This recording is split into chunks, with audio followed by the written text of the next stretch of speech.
Hi everyone, Materim here again with another narrative battle report.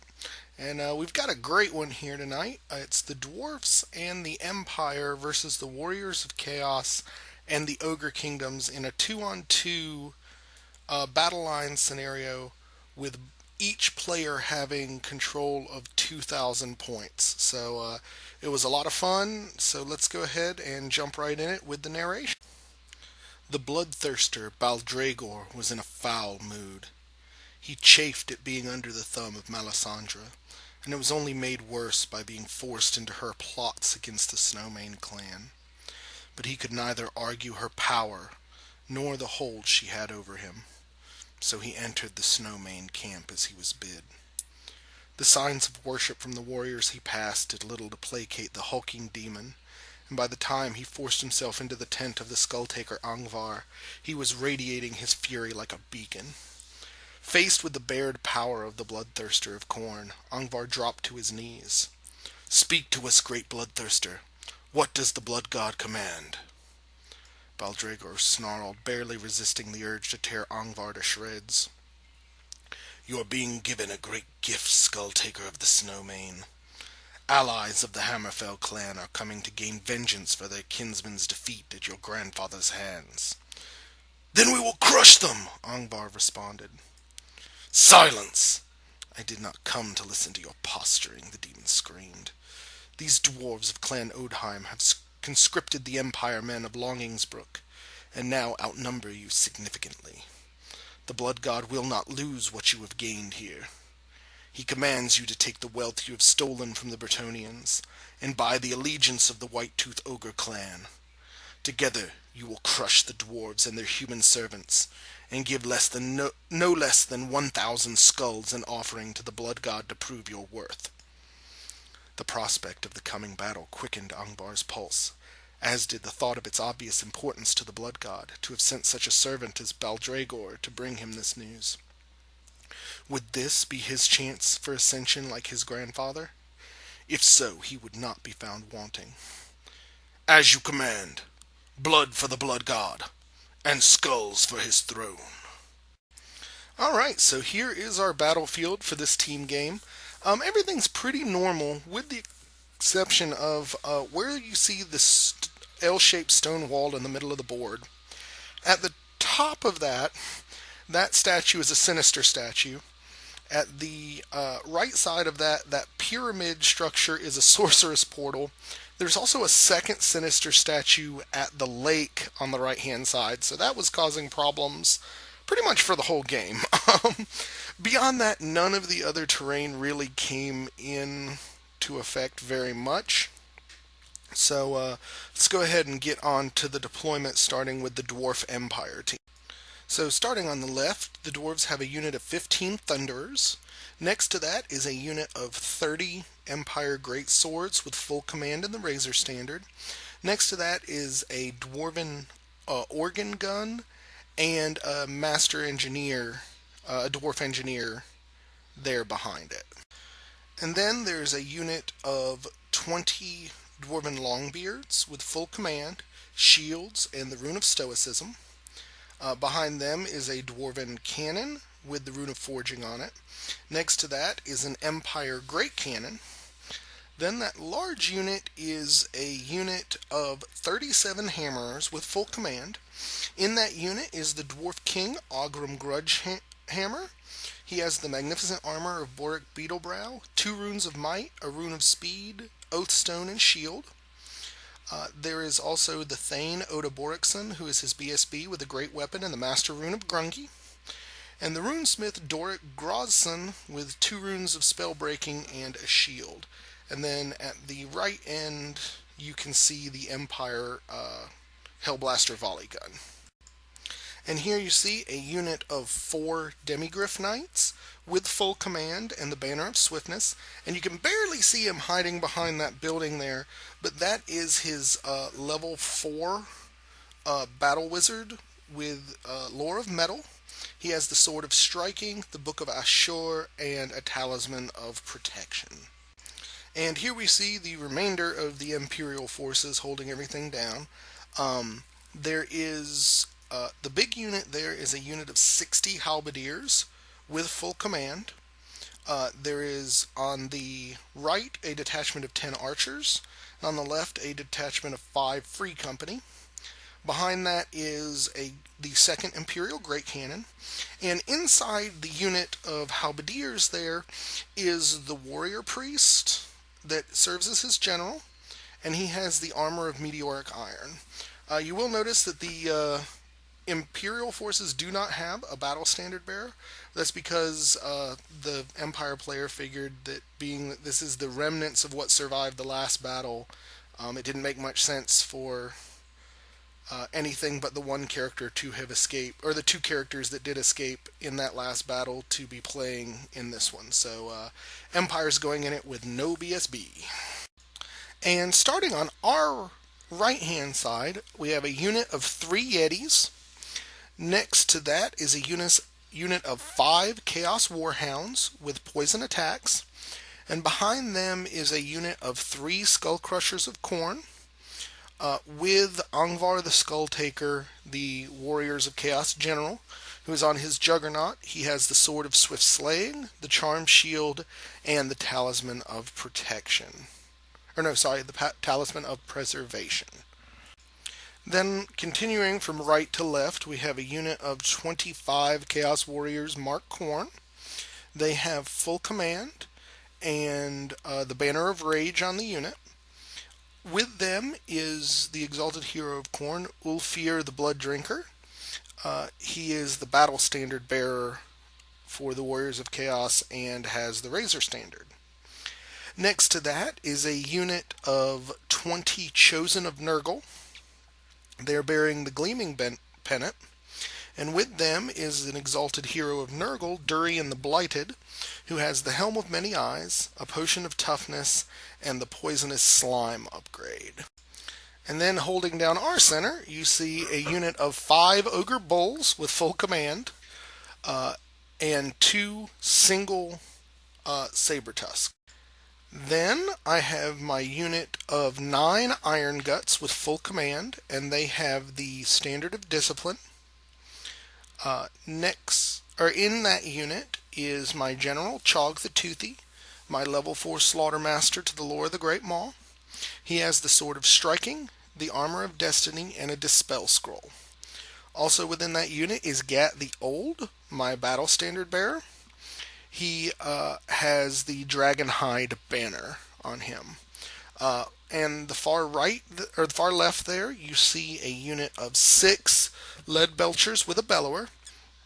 And vanguarded up is a unit of 4 Saber Tusks with Vaprak Farwanderer, a Hunter, who has the Dragon Helm, the Opal Amulet, and the Giant Breaker Big Name. So, Ogres and Warriors got first turn. So on this side of the board, I started up by moving the Lead Belchers up to the fence so that they could fire and have a little bit of cover. I ran Vaprak and his Saber Tusks right towards the organ gun, hoping that it would draw some attacks. And basically, if he wanted to shoot at the big Lead Belcher or Iron Gut Brick, I would give him cover. But I'm still actually at a decent distance, so the dwarves are going to have a hard time charging me. And then, of course, I advanced with the Iron Guts, trying to stay out of the Sinister Statue range. Set up a double flee with that giant brick of hammers there with my 2 dogs. And the Chosen of Nurgle advanced as far as they could.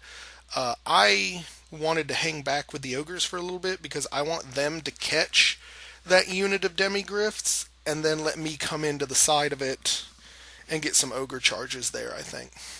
And over here, we're moving up as fast as we can to engage the Empire. And basically all I'm having the Yetis do here is to act as a cannonball catcher for his Skull Crusher unit, because there's a lot of points there, and his general could go down pretty easy to a cannonball, and the Yetis aren't going to do a whole lot else other than potentially catch a cannonball and save his life. So magic we got shut down on. Shooting goes off, and I get something like 22 shots with the lead belchers into these great swords. And after just rolling like crap for wounding and his 6-up armor saves being ungodly, I end up killing a single great sword on 21 shots. So I was kind of embarrassed there. So we go into the Empire turn, turn 1, and he obviously Empire Dwarf turn 1. They obviously charge that brick at the cats. I flee, and then I just decide to hold because I was at a pretty good range here, and they failed the charge, so that's where they ended up on the redirected charge into the second Saber Tusk.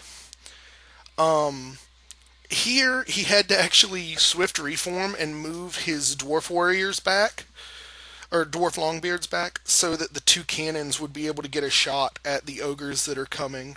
So I feel pretty happy about that, because anytime you make the dwarves kind of turn around and go the other way, you're burning up a lot of time, because they're just not fast enough to really make up for that kind of deployment blunder. And over here, he does basically the same thing. He moves his 5 free company guys into the building just to give his other cannon good line of sight on everything on that side. And then we go into magic, which the Empire player's magic turn turned out pretty strong. He ended up getting a irresistibly cast final transmutation off on the Iron Guts, and I rolled really badly and lost 3 of them. Luckily, I didn't lose either of the characters that were in there, but with as many bodies as the dwarves have on this side of the board, I really am going to need to get as many ogres into the fight as I can to have any sort of chance of putting a dent on this side of the battle. So this was definitely not what I was looking for turn 1 from the Empire Wizard. And the miscast laid down a template that ended up hitting the building and killing all but one of the free company guys that had gone in there. The wizard failed to wound himself, so that kind of sucked. But and then he managed to roll an ungodly good leadership roll, and that one dude is hanging out there in the building still. So that kind of sucked. Definitely not worth 3 lead belchers. And then his archers, between the 2 of them, ended up peeling off 2 of the Chaos Hounds, which I guess isn't bad for 10 shots. Yeah, I guess that's not too bad. But again, leadership's going with us as well, so the Chaos Warhounds are going to stick around and not panic from that. So good show. Then it is the start of our turn, and... Or no, this is not the start of our turn. This is the cannon, or the Hellblaster volley gun there. Yeah, the Hellblaster volley gun ends up shooting into the Chosen of Nurgle and taking out 3 of them. I don't really know if this is good or not. I don't know anything about the Chosen, so I'm not sure where they fall into as far as what the Warriors bring. And then this organ gun ends up blowing up 3 of the 4 cats and doing a wound to my hunter. But we end up rolling and passing the panic check. So that's pretty good. And now the unit is actually thin enough where I can get into that organ gun without hitting the great swords next turn, which I thought was pretty awesome. And then this cannon that's on this side, the Imperial cannon, ends up blasting right through the side of the front of these Warriors of Khorne and peels off 3 of them. And then here between the 2 cannons that are on this side, between the Dwarves and the Empire, they managed to peel off 2 more of the lead belcher, or the Iron Guts, mainly because they're trying to get my BSB, and they did not succeed, but now I have too few guys there to get a lookout, sir. So it's only going to be a matter of time unless I can get these Iron Guts into combat ASAP that they're just going to blow him away. So we go into turn 2 for Ogres Warriors, and as I pretty much planned, I charge the hunter and his last dog into the organ gun here. Now, it's hard to see from this picture, but the way this will work out is if I crush these guys, I'll actually overrun into the engineer and not the side of that big stubborn unit, so that's what I'm hoping for. My Gorger succeeded on, and I didn't mention him during the army, but I played with a Gorger this time. Gorger ends up popping up behind the other two cannons, so I was really pleased about that, because where he is now, unless he's going to turn around and just grape shot me in the face and waste another turn of shooting, he's got nothing on this side of the board that's going to be able to handle that Gorger, which is pretty awesome, because usually they get shot to death as soon as they show up. So that was all of our charges. I kind of slid over here just to give me a little bit more range on the great swords, I guess. And hopefully I can do more than a single freaking wound to them this turn. And I apologize for the terribly blurry camera shot here. All I can figure is that the stupid that made me make this move also affected my camera skills. Because I move up my Iron Guts here to kind of get some flank availability on that hammers. And I set up a redirect. And I'm sure you're all looking at this, at where I put that the cat, and going, "No, you idiot, don't do it." Because yeah, I was trying to set up a redirect so that it would turn the dwarf hammers the other way and present more of the flank, maybe the rear. But I'm not entirely sure why. But for some reason I thought that would do it, when in fact, because more than half of the unit is in the dog's flank, he'll actually redirect the exact opposite way I want him to. And when he obviously kills that dog, he's going to run straight slam into the front of the Iron Guts and not let me get my ogre charges, which will make me a sad, sad fat man. Leaving my stupid mistakes behind, we go into the center, and the Ogres and Chosen of Nurgle move up here. And what we've done is we've moved up, and I am like a quarter of an inch behind the Chosen. And with where the Hellblaster is, the Demigryphs cannot actually successfully wheel and get to the Ogres without hitting the Chosen first, so they've got to deal with that. And here is just a better shot of me being stupid.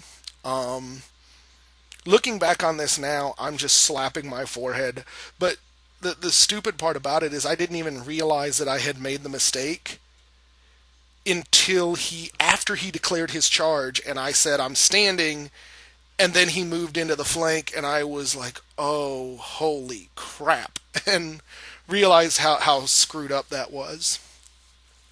And here is my other cat continuing to run, because rallying on a leadership 4 is hard. And here you just see us moving up and putting some pretty crazy pressure on that Empire unit, which has not moved yet. The Chaos Hounds are going for either the cannon or the Metal Mage. They have both in their front arc at this point. And I'm going to be charging the archers with the Yetis just to get the hell out of the way, so all the Cornmark stuff can go deal with that 60-man brick of halberdiers, so that my frosty little buddies there don't have to.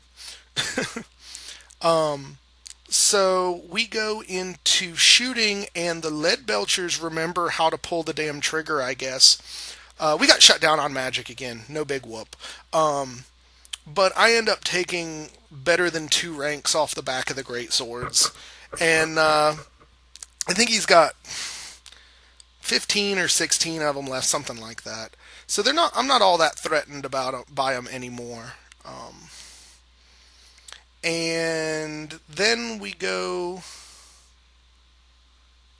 in. I don't know why he lost these 2. Maybe this is the start of the next turn and the Sinister Statue. Yeah, I think no, that can't be right. I don't know why he lost these 2, other than that maybe this picture is very much... Oh, no, it's dangerous terrain for the river. It turned out to be a boiling flood. That's what it was. So we go into combat, and of course, my hunter and the Stonehorn, or not the Stonehorn, the Saber-Tusk, make mincemeat out of that cannon crew. I think I almost killed him on impact hits. And then I run right into the engineer, which is awesome because by running that far, I'm out of the front arc of the great swords, and they are, and so is my big unit of Iron Guts there. And then we go into Dwarf Empire turn 2.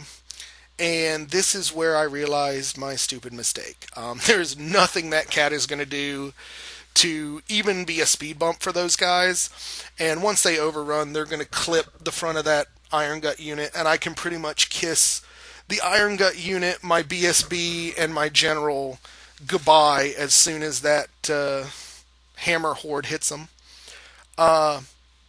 You can see here I think this was actually taken after shooting, because the Demigryphs charged into the front of the Nurgle Chosen, and the Hellblaster volley gun just taught the Ogres a new meaning of pain. Ends up killing 2 Ogres and putting a wound on a 3rd. But I rolled really well and did not break. And in what must be the worst luck that the Empire player has showed in some time, he attempts to use his cannon to shoot into the Khorne Warriors again, misfires, and blows it up. He was within 6 inches of the Halberdier unit, which then fail their panic test and flee towards the edge of the board. He stops literally a millimeter from the corner of the board, so hasn't run off, but next turn is our turn, and there's really nothing that's going to go on that's going to stop us from running that 60-man Halberdier unit and his general off the board first thing on our next turn, which I just felt so bad for him here. And here the cannons do finally hit their mark and put a hole in the head of my BSB. Poor Gat took it in the face, which is bad because now I don't have the Dragon's Breath banner, so even if I was able to get a charge, this is just, I misused the Iron Guts here all game, and it's going to be bad when those hammerers hit. And then the second cannon decides to add insult to injury and takes off another one of the Iron Guts. So I've got 3 Iron Guts. Oh, and the Iron Gut it took off was my champion. So took the champion in the face. So I've got Chog in the front rank plus 3 Iron Guts to face, God, I think it's 39, some stupid number of hammerers. So that's going to be bad. And of course, during combat, the Dwarf Lord just beats the hell out of the Saber-Tusk and overruns, and this is where they end up in combat with the Iron Guts. And needless to say, in this combat over here, a single Dwarf Engineer is no match for an Ogre Hunter with base 6 strength. Yeah. I think I end up reforming after this point to look at those cannons, because I want the Hunter and the Gorger next turn to just eradicate those 2 cannons so that we don't have to deal with those anymore. After combat here, the Demigryphs end up killing the Exalted Hero in this unit and 4 more of the Chosen at the cost of 2 of their own guys. So I don't remember who loses this one. I think the Demigryphs lose, but it's only by 1. And they stick with no real problems. And you can actually see now that the Metal Mage has hidden in the house. So we go on to Ogre turn, should be 4. The Gorger charges 1 cannon, the Hunter and the Saber-Tusk charge the other. And again, this is another one of those things, because you can basically come in at any angle. I've got it set up so that when I overrun with the Hunter and the Saber-Tusk, they're going to barely clip the other cannon, so it'll be a tag team there. My 3 Ogres here rush this Hellblaster, because we've just decided that all of this artillery fire just needs to go somewhere and die in a hole. And as I talked about earlier, the Yetis charge into the archers, which gives a free line of sight for the Corn Warriors to make a long bomb charge towards the Halberdiers. I think they would have needed to roll boxcars to hit it, but since it was a legal charge, it was enough to make the Halberdier unit flee off the board. So this is where their failed charge ends them. And then I think the Skull Crushers just reorient themselves so they'll be able to get through. So this is where everything goes at the end by the end of combat. I did finally get a spell off, and I got stubborn off on my Iron Gut unit. So I'm hoping that, or my general, yeah. So I think this is actually before we deal with the big combat. But yeah, the cannons all die, and the overrun for the Gorger ends up putting him in the back of the unit of hammers, and then the ogres just turned around to get there. And I guess this is the show. Oh yeah, the dogs charged the building, and this was their combat. So the dogs charged the building. Nobody does any wounds, but the character flees because he fails the break due to the dogs winning by 1. And sorry if the pictures get a little disjointed here. The turns were going so fast, I was struggling to keep up. But so you see here is the Yetis during that combat just absolutely destroying this archer unit. They actually left a couple alive, so they fled. And I overran, or rather pursued, purely so that I could get off the board and be out of the way of the Skull Crushers sweeping around and coming to help the other flank. It's really too little too late, I think, at this point, but I didn't even make it off the board anyway. I rolled really, really bad for my pursuit. But since the archers ran off the board, it was kind of a moot point. And here you see that the Chosen have gotten the Demigryph down to a single wound left. But he's still holding. As now there are no more champions left in that Chosen unit, so now that one Demigryph is going to take, starting next turn, going to take a decent number of attacks to him. And here the Dwarf Lord got Chog into a challenge, only managed to do 4 out of the 5 wounds to him, and I might have done 1 wound back, maybe not even that. The Iron Guts ended up doing a grand total of 4 wounds to the Hammerers before they just got beaten out of existence. But since I did get the Stubborn spell off last turn, Chog ends up staying on his Leadership 8 for yet another round. So I'm pretty happy there. So we go into Dwarf Empire turn 4 or 5. I'm losing track at this point. And the Great Swords charge into the flank of Chog for no greater reason than to avoid getting blown off the board by the Lead Belchers that are just off screen here. So I'm thinking Chog's dead anyway, so I might as well tie as much up as I can. Nothing else really happens, so we go into combat. After combat, the Demigryph gets beaten. I think he takes out 1 or 2 more Chosen before he is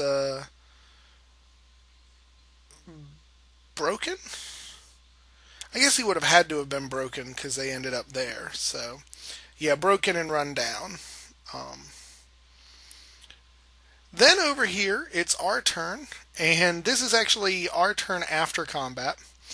You'll notice things look way different. During our turn, and I guess I forgot to take pictures of it because it was going so far, I charged the Lead Belchers into the flank of the Great Swords, the 3 Ogres into the back of the Hammerers, and the character into the back of the Hammerers, and just did a stupid amount of wounds.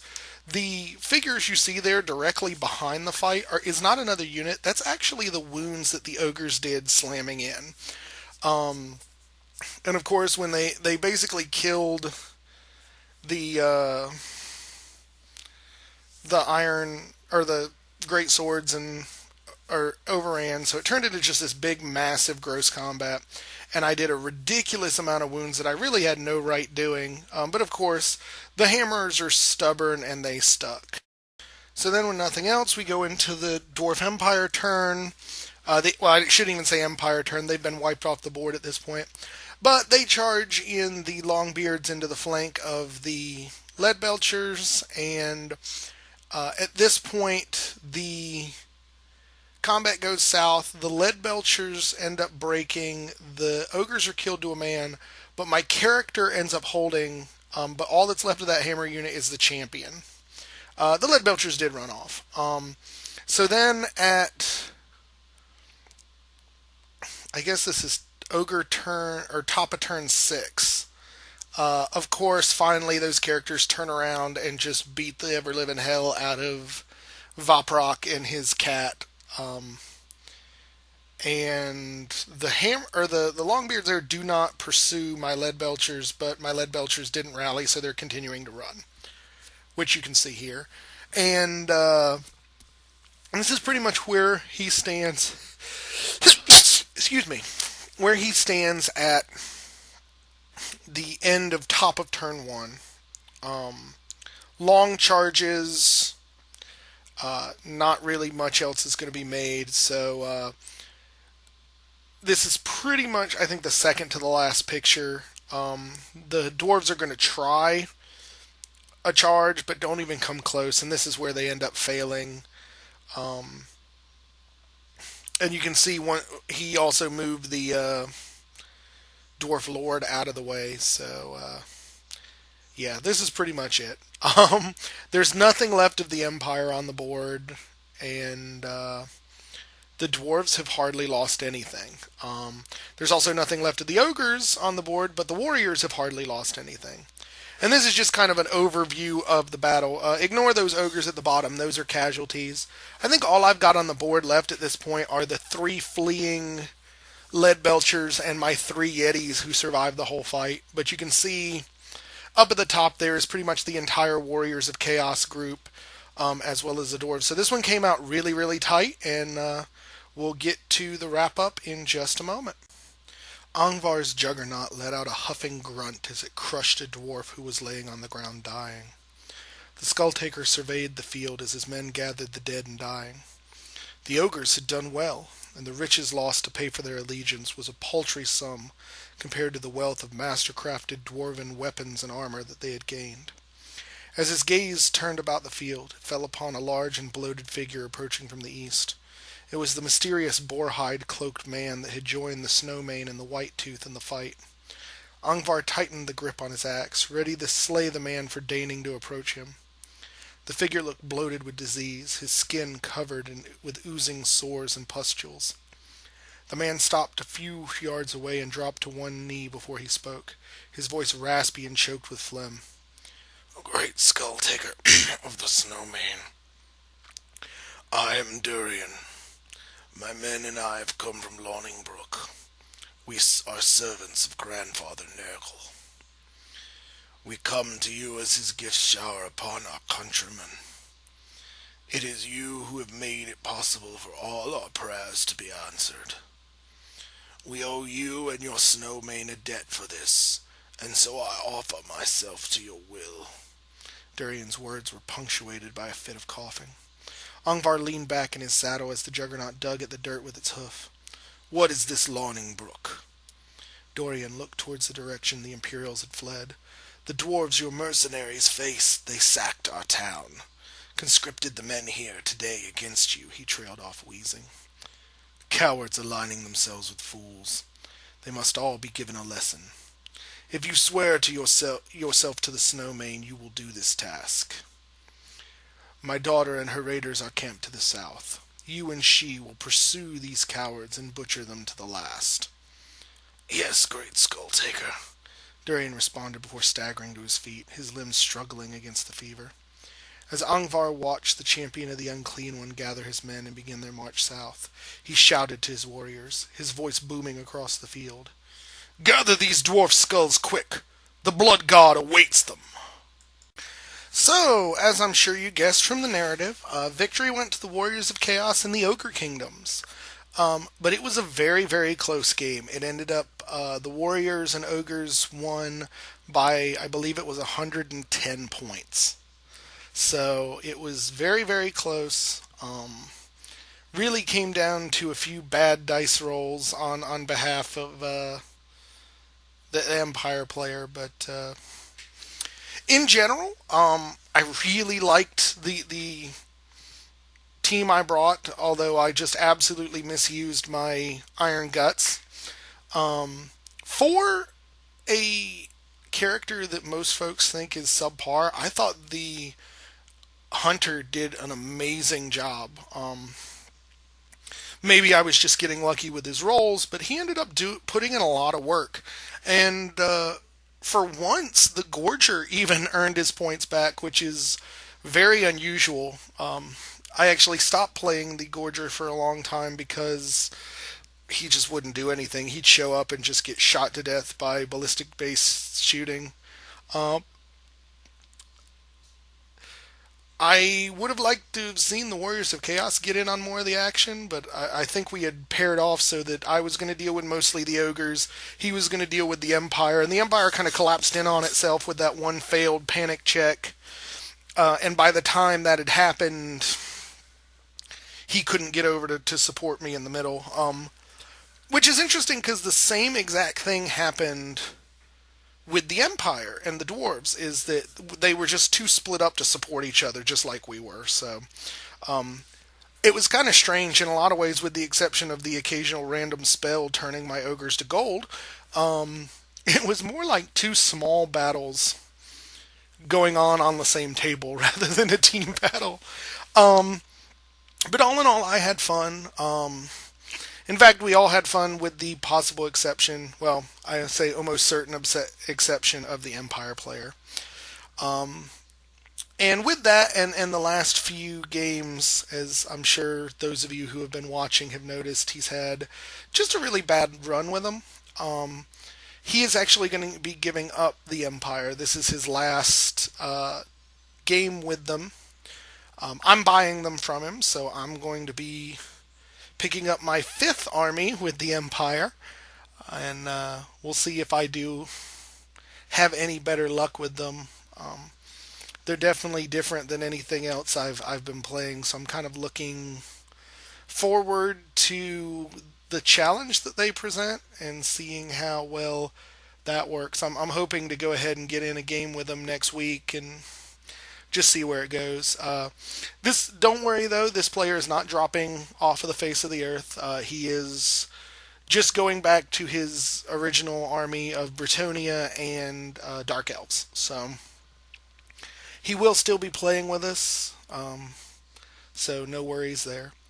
All in all, I thought this was definitely an interesting way for the narrative to go, and the narrative is going to be shaken up a little bit with the Empire changing hands. The leadership and the characters attached are going to be changing up, so there's going to be definitely some story changes coming soon, but I actually am planning on doing another Fluff Masters video to discuss specifically the changes of what happens between the end of this battle and the next activities that the Empire takes part in. So we'll see.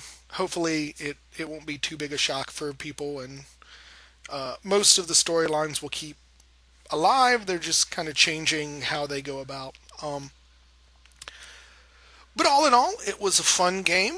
If you guys like what you saw here, please like or subscribe to the video, and or subscribe. And if you have any questions, comments, anything of the like, please go ahead and put them in the comments section below. I'm doing very good at getting to them and making sure that I answer everybody who takes the time to leave a comment. So thank you guys for watching again, and we'll go ahead and catch you on the next time.